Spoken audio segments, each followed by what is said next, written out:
Hi, this is Anton Roger. Just want to make sure everybody is aware of a tool that we already have within our MLS through Flex MLS, which is the Cloud CMA tool. So what I'm going to go through today is just a quick example to show you their live version of the tool. So what we're on is just our main page under residential search. So what I'm going to do is just do a quick search. So let's just stick with single family detached. So we'll go single family detached. We'll do Bell Hall. That's the neighborhood. Let's stay on the lower end price range. So let's do under 600,000. So you would just use this to search as you would for your comps. And we need the pending, active, contingent, and closed. So we'll choose all four of those. Now there's 57 comps. That's way too many. So let's only go back 3 months because there are plenty of comps in this neighborhood. So if we go back 3 months, let's go, we'll just put to August 24th. So if we go back, whoops, let's do 2020. How's that? So we'll go back to August 24th of 2020. So if we go back to 2020, we have 23 comps in here. So that's active, pending, and closed. So let's look at the list that we generated. So once we find our list here, you can select them all. So here's all our comps. Now if you see ones you don't want on here, obviously you can take them off the list. But I'm just going to do this as an example here. So here's our 23 comps. So if you go here to CMA, so I'm just going to simply click on CMA here. And then you see at the bottom, Cloud CMA. So you can do up to 50 listings. So Cloud CMA, now again, I think somewhere from maybe 10 to 25 is fine. I always say kind of minimum of 7 if you can find them. So if I click on Cloud CMA, what it's going to bring up, it's going to redirect me to the Cloud CMA website. And now you can create a report. So let's just say this client's name is Jane. Her address is 123 Bell Hall. Put in a square footage. Let's say it's 1750. Beds, baths. You can add a photo to make it prettier. This is all just for information purposes on here. Now at the bottom it shows here's my listings that I selected. So now you can do what they call a quick and dirty search. So you can click this and it's going to find it's on its own, but I always recommend you should be picking out the comps yourself because this is too much of a zestimate. I'm going to guess at which comps are the best ones. So pick out your comps, select them here, and then go to Fetch Listings. So when I click Fetch Listings, it's going to use these listings here that I pulled up through my MLS search. And it's going to redirect me again to this. So now on here, it has all the comps that I picked, and it allows you to make details and adjustments on each, or exclude some from the list here. Now I'm not going to go into the details of adjusting all the comps, because what I recommend is look at the bigger picture instead of adjusting each one. So you can put in a price of the subject property.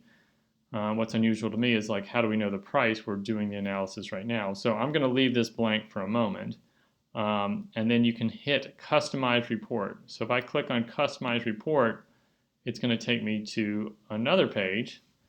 So this other page, you can make your own layout. Again, this is for another video because it's super detailed on here of all the things you can select. And like client testimonials, you can edit each one of these things. So let's say edit testimonials. You can put in testimonials from clients that make it part of your presentation.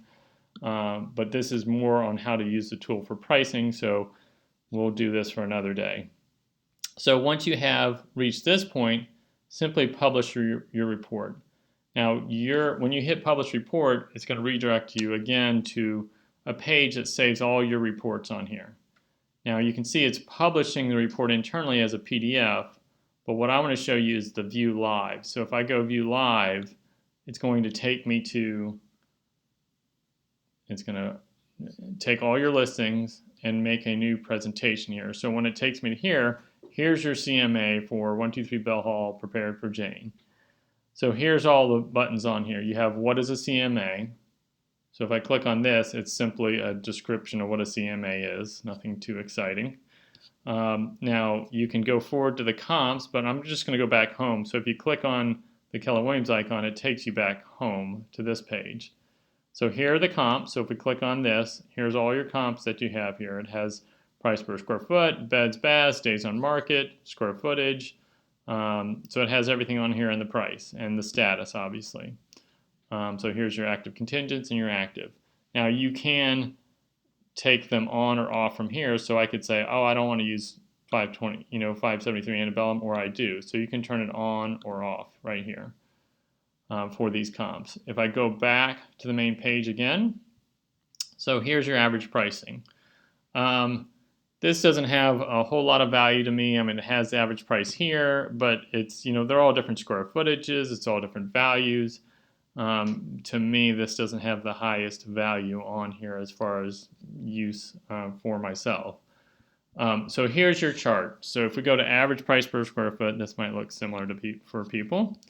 So here is your square footage and price. So the red dots are all the solds. The teal ones, for lack of better terms, are the under contracts, and the greens are the actives. So, and then on the left here, it has a list of them all. So here's your active contingent, and all your under contract. So if I click on any one of these, let's just take this one, it's going to pull up the details for that one specifically. And then you can exclude or include a comp right here on the chart. So let's say I'm running this analysis and I realize, well, what's this one way out here? It's way bigger than the rest and much more expensive. So if I click on it and I realize, oh, well, that's a different section, it's not a relevant comp, I can certainly click right here and it's going to take it off my list. As soon as it takes it off my list, it redoes the whole chart for me again. So what you can see, what's developed here is, here's your average price per square foot.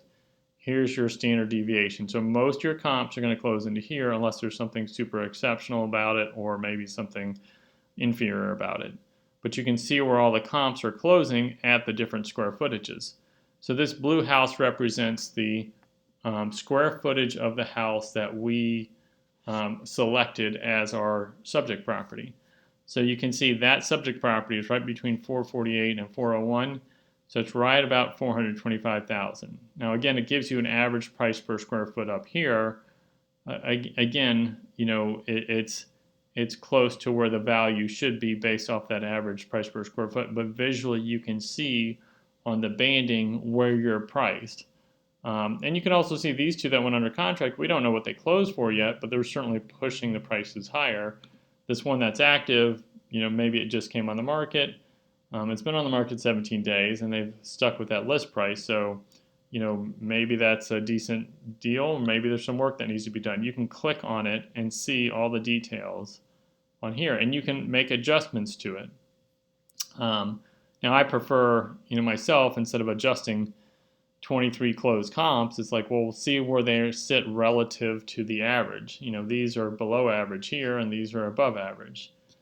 So again, this is your chart that you can show to your client. If I go back to the home page, then we have the time to sell. So here's your days on market based off the time to sell. Now, when you look at these, so here's your days on market versus price. So let's take this one for example. So if I click on it, it shows me this one started at 475 and they closed at 450. So you can see how much they negotiated and how long it took them to sell. But if you look at most of these right here, most of these sold very quickly, within a day to 3 days, 4 days, in that range there. Even the one that's under contract sold in the first day. So when you look at these three sold full price. This one actually negotiated higher. Remember, this is the list price, this is the sold price. These two also went over full price. So these three, this one, that one. So you have 1, 2, 3, 4, 5 that went over full price right here. You have one that negotiated a little bit, but then as you see the days on market, as it gets longer, if you go past a few days, look what happens. Negotiated. All of these negotiated down, except for this one got full price. Now again, this is from the last list price. So you can see where they're negotiating, but 16 days on the market is the average. But you can see if they're priced right, they're selling within 3 to 4 days, and they're almost getting full price. So that's the time to sell. Now, online valuations, I give no credit to this one because they show your sold price compared to the Zestimate, and look how amazing the Zestimate is and how close they are. Well, this is because the Zestimate already knows what it's going under contract for, so they're just adjusting their Zestimate to what the agent listed for. So this has zero credibility in my mind, and if you share this with your sellers or buyers, they're going to believe in the Zestimate forever, and we know how inaccurate they are. And they're just adjusting to what the sold price is. So yeah, it's pretty easy to guess when things are going full price based off of a house being under contract. I can do that all day long. So I don't really share that one. Here's your estimated market value. Now again, we've kind of gone through and done the numbers, and based off that chart, we thought it was worth about $425,000. So you can put this in here. You can put what their mortgage payoff might be in here. So let's say it's $300,000, gives you the net proceeds. This is a very simple way to do it. Commission distribution is simply a very simple chart that shows you how the commissions are distributed amongst the brokers. Here's your intelligent pricing. So if this is your market value, what percentage of the buyers are you showing? If you're significantly priced higher, you're not really showing to many buyers, but if you're going under price, then you're obviously showing it to most of the buyers. So again, it depends on what you want to use. Here's activity and weeks on market. Now in 2020, this might say days on market, not weeks on market, but again, these are static information that you can choose or to use or not to use in your presentation.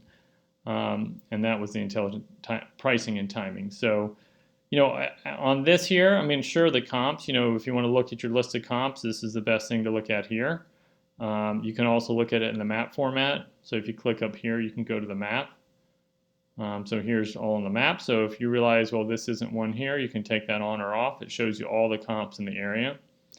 If I go back, I don't really show average pricing much. I would rather show it in a chart format showing where everything's priced.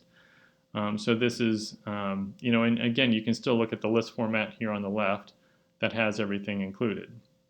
Now, if I go back, this is your entire report. If I go back to this page here, this button here, so now it's created a PDF. Now this PDF is 100 pages long or something. So I really recommend using the live version and not this static PDF. That's probably 87 megabytes. Use the live version, and if you go here, if you click here, look, you can copy the live link. So if I copy the live link, then you can go paste it in an email and send it to your clients, and then they're going to see this version.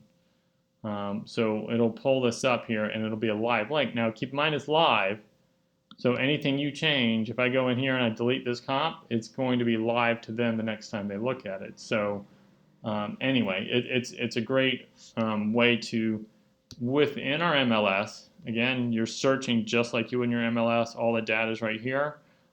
Simply go to the CMA button here and go through the Cloud CMA process. So it's right down here, and you can go through that process. Now you can make a full-blown presentation out of it, but the purpose of the video today is really to show you this tool and how to best use it to help price houses for your buyers or sellers or investors. So that's it for today. I'm sure we'll have another session with more details, and hope everyone has a good day. Thanks. Bye.